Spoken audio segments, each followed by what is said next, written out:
ஆண்டவர் உங்களோடு இருப்பாராக.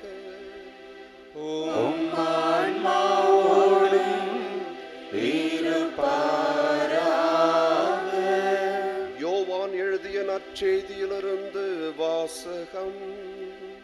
ஆண்டவரே மாட்சி உமக்கே.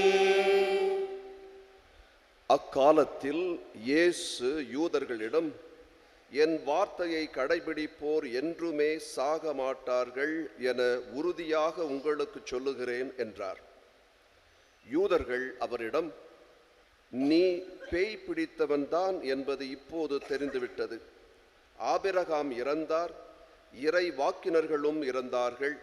ஆனால் என் வார்த்தையை கடைபிடிப்போர் என்றுமே சாக மாட்டார் என்கிறாயே, எங்கள் தந்தை ஆபிரகாமை விட நீ பெரியவனோ? ஆபிரகாம் இறந்தார், இறை வாக்கினரும் இறந்தனர். நீ யார் என்று நினைத்து கொண்டிருக்கிறாய் என்றார்கள்.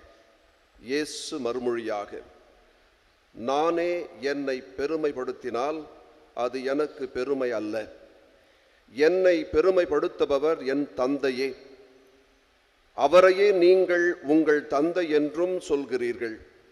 ஆனால் அவரை உங்களுக்கு தெரியாது, எனக்கு தெரியும். எனக்கு அவரை தெரியாது என நான் சொன்னால் உங்களைப் போல நானும் பொய்யானவனாவேன்.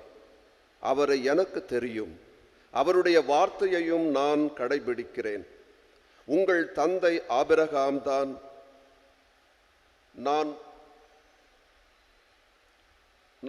வரும் காலத்தை காண முடியும் என்பதை முன்னிட்டு பேருவகை கொண்டார்.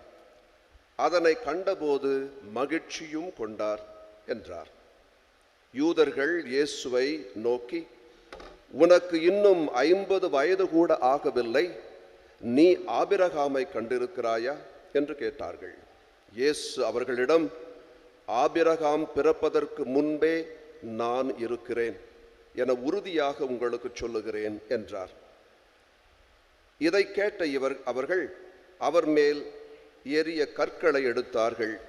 ஆனால் இயேசு மறைவாக நழுவி கோவிலிலிருந்து வெளியேறினார்.